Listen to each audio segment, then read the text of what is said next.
I don't propose to do a scientific explanation for what makes male and female mammals, because we all know.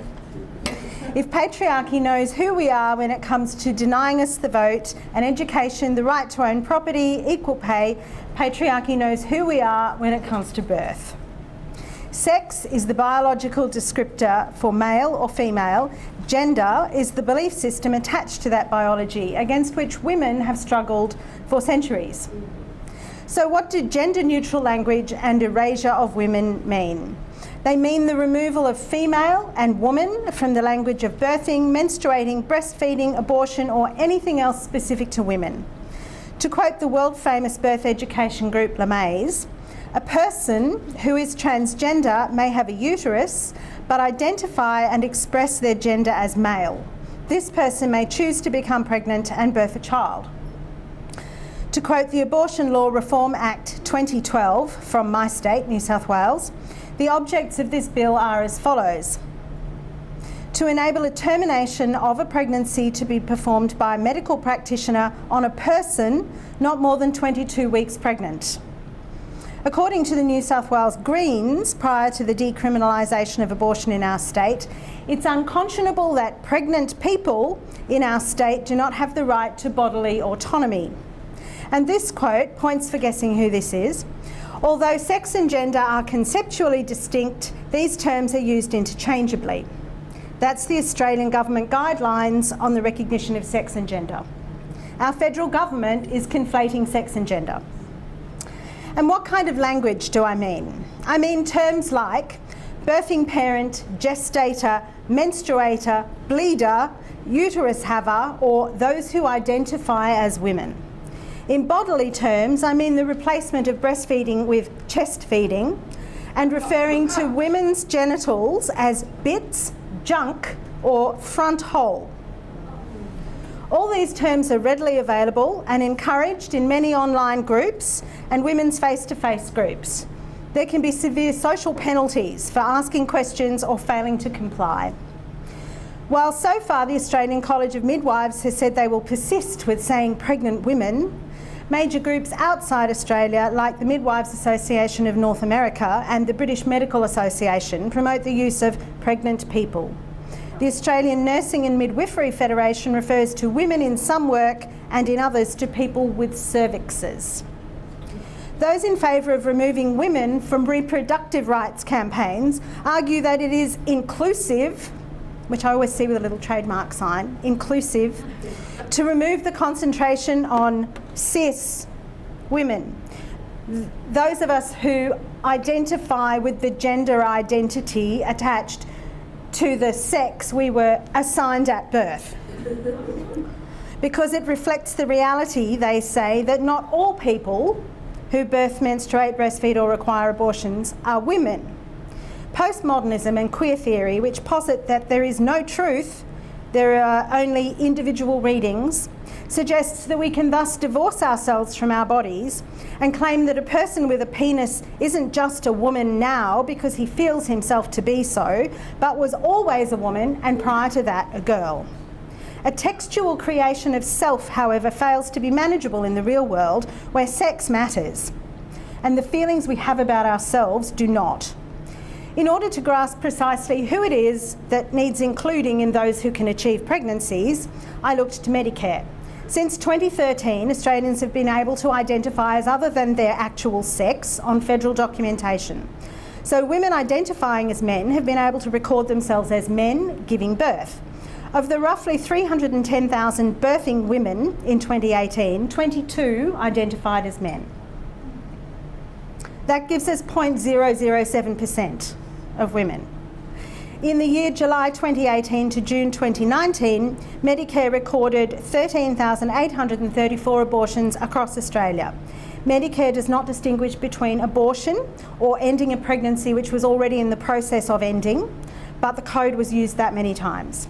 12 of those procedures were performed on women identifying as men. In the New South Wales ACT area, 2 of those abortions were 5,267 abortions were carried out on women identifying as men. This makes up 0.0379%.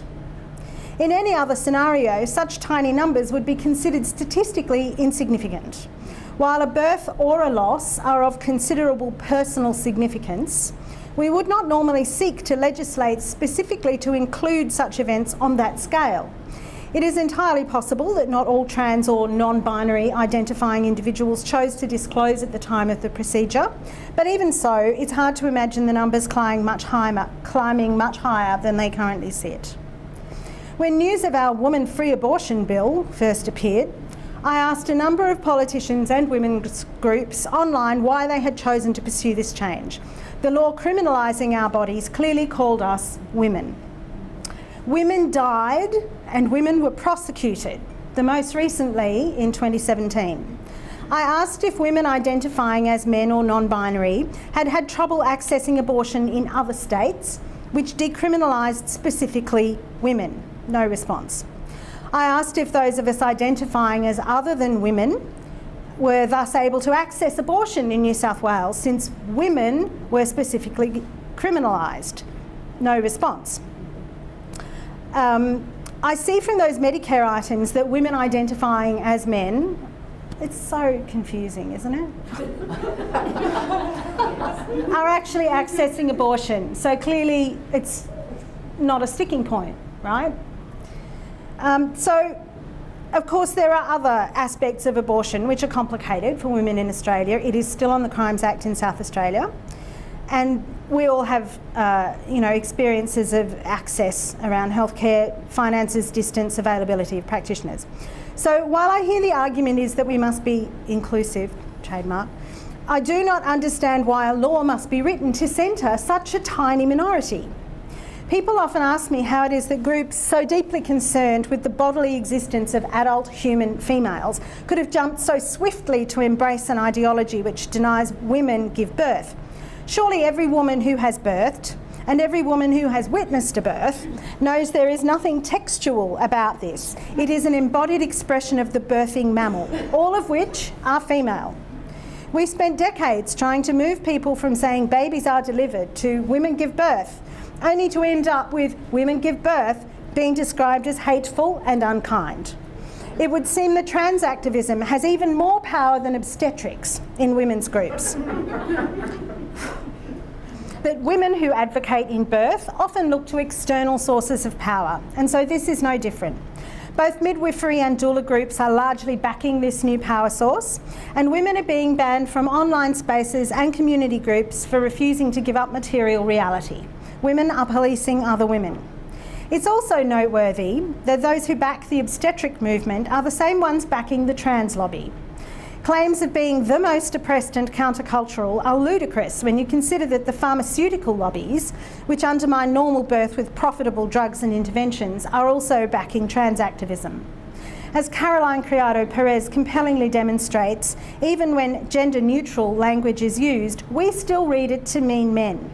So what does this mean to breastfeeding support and rates when we take out women, insert persons who are birthing parents or non-birthing parents, and call this process chest feeding?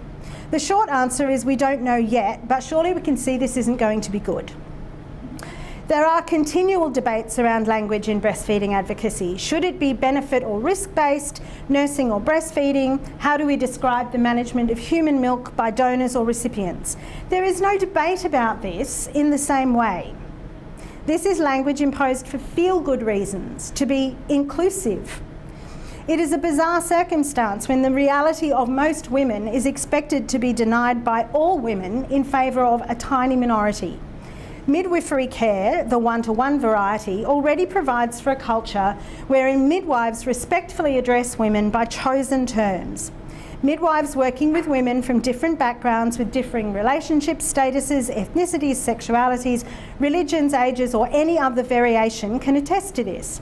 So there is space within midwifery for yet another cultural, personal variation to be accounted for without demanding every other woman deny her reality.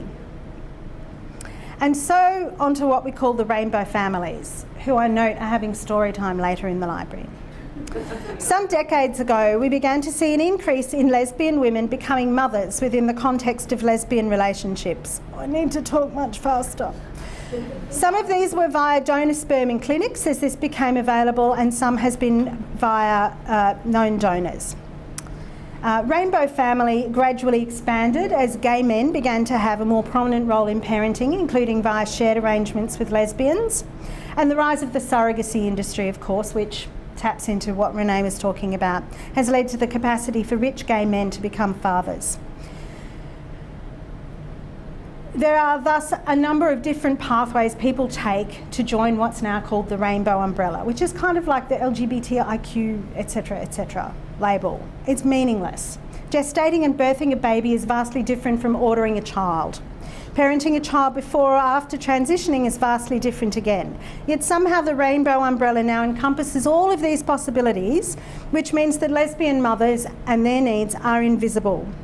Anecdotally, breastfeeding peer supporters tell me that requests for donor milk from gay men to supply milk to those bought babies has skyrocketed. Gay dads are trendy.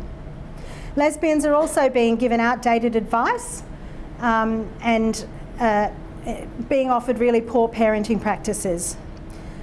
So much about the swift, I've got 1.5 paragraphs, I will talk fast. So much about the swift ideological push to accept change without evidence of benefit means we're not pausing to ask difficult questions. We need to ask ourselves questions about trans-identifying women who've chosen bilateral mastectomy, but then wish to access the labour of other women to provide their babies with donor milk. We need to ask ourselves about the effects on fetuses of testosterone, given that it is a teratogen, something which can harm or alter a growing fetus. And we need to ask ourselves why the mother-baby dyad is so devalued. Mothers are not disposable.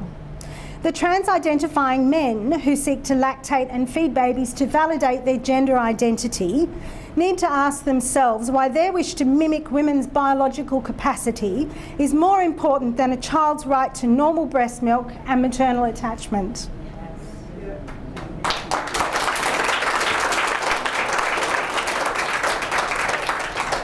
Feminists fought for gender-neutral language because fireman and businessman, apart from being linguistically dubious, clearly tell us that only men can pursue those professions.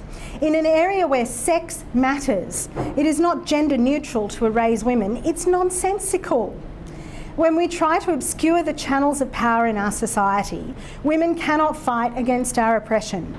As the Greens MP Jenny Leong said recently, it's important we avoid people trying to control people. What she meant was people, healthcare providers, trying to control women. What a different weight the words take on when we can bring our analysis and our understanding to the pre-existing dynamic she's attempting to describe, but making meaningless by taking out the women. We need to put the women back.